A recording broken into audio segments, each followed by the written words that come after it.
These are the rolling hills of southern Africa. It was here the life of one of the continent's greatest leaders began. Hello everyone, I'm Errol Barnett, Inside Africa.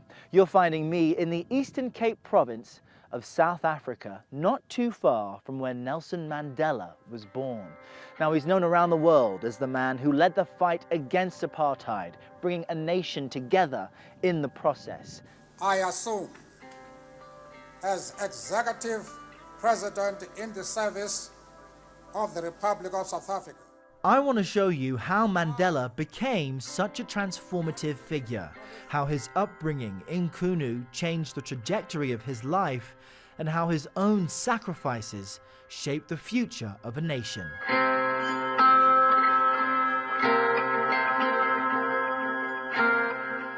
I've set up a meeting with a person who has great inside knowledge into the life of Nelson Mandela. His name is Zimisele Gamakulu, and he is part of the Madiba clan. Basically, that means that he's a member of the larger Mandela family. And here's the man right now, Zimisele. Hi. I'm Errol, pleasure to meet you. Yeah, I'm Zimisele, nice meeting you, Errol. Can I call you Zim? Yes, of course, you can. Okay. You wanted to meet me here, why is that? Actually, we're standing on the ruins of the school where Nelson Mandela started his formal education. The ruins, you can kind of, as we look here, see a kind of circular shape. This is the circular shape. Actually, it's also where he was given the name Nelson on his first day at school. But what is the significance of Huli Hlahla, Nelson Mandela's original name, the name Nelson, and also we're talking about the Madiba clan. So explain those to me. So the name, actually, it means troublemaker, if you can put it in English. So Nelson Mandela's original name is troublemaker. Yes. Little did they know how much he would actually change. Of course. Explain the clan system, because you are part of the Madiba clan. Yes, people close to Nelson Mandela refer to him as Madiba, the affectionate name. Yeah. So what does that mean? The clan name, it comes from a common ancestor, which is shared by a number of family names like Mandela, and mine is Gamakulu, and others are Tirara, and so on. But we belong to one common ancestor. We trace our being from one common ancestor who was called Madiba. Okay, we've got a bit of sprinkling rain coming in, but there's a lot more that I know you want to show me. Yes, of course. Yeah.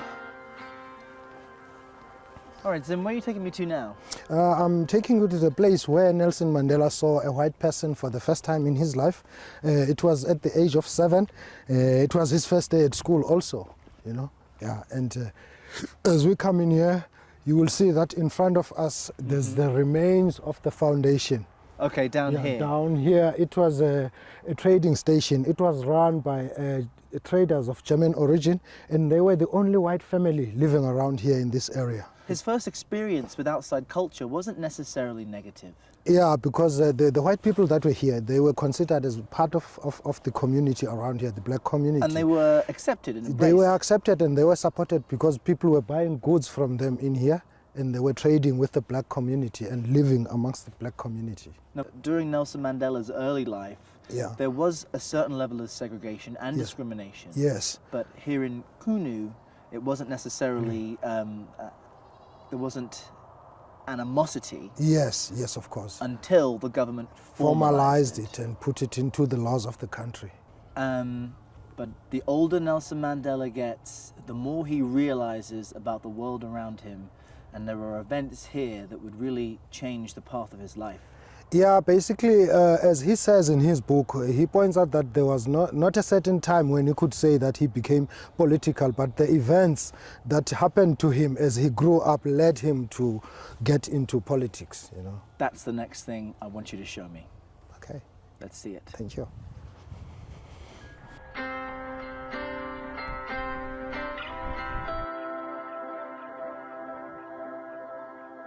Zim, what are these green buildings here? This is the Regent's compound. It is where Nelson grew up from the age of 9 when his father passed away. Then the Regent took care of him from the age of 9 up until his late teens. And so what did Nelson Mandela learn here? In his book, he talks about this being the place where he really saw and observed leadership through the Regent. Yeah. Is that accurate? Yes, that is accurate because Nelson learned a lot of things here.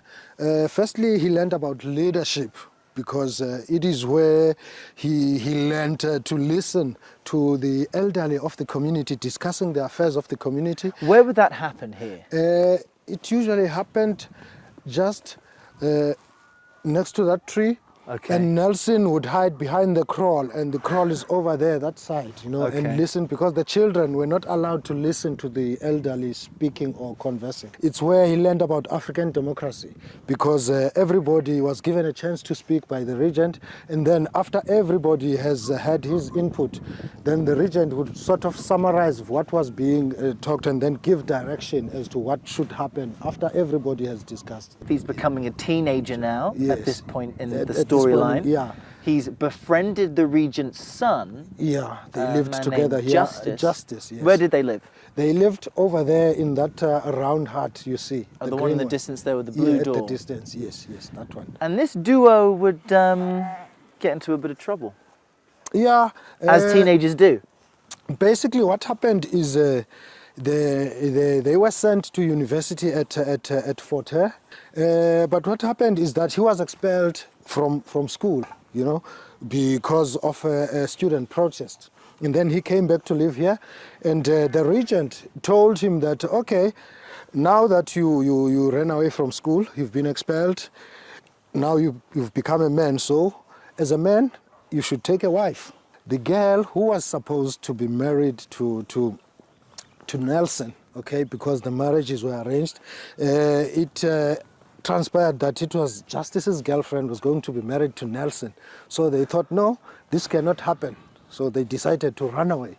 Yeah. They were running away from these arranged marriages. That is when they stole the cow now from the regent and tried to sell it at the train station. But that plan failed, you know. Show me where I want to know where he ran off to. He ran to the train station at Peaky train station.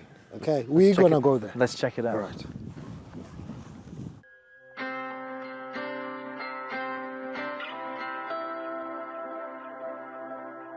So Zim, this is what's left of the train station that Nelson Mandela and Justice ran away to. Now, at that time in South Africa, how far could black South Africans really get without the passbook that was required of them and without the white people in the area allowing them to get through checkpoints? But when they arrived there at the mines, when they were asked for their permits, they didn't have them. So the mine manager called the Mthatha office of the magistrate, who then called Chief Justice. And then Chief Justice told them that, no, those boys have tried to steal my cow and they ran away. So they were chased away from the mines. That's how Nelson now came to meet Walter Sisulu in Johannesburg. Which would begin the next major phase of his life. Of his life, yeah. For you, as a member of the Madiba clan, as we talk about these being the formative years of Nelson Mandela, yes, what does it feel like to know such a global figure started here? It's really an honor because I come from the same village, from the same clan. For me, it's an honor to have lived in the village where he grew up and also come to see the places he went to. Well, Zim, it's been a real pleasure getting a tour of Nelson Mandela's hometown by a member of his clan. I'm quite humbled by it. Thank you very much for your time. It's been my pleasure too. Thank you. Thanks a lot.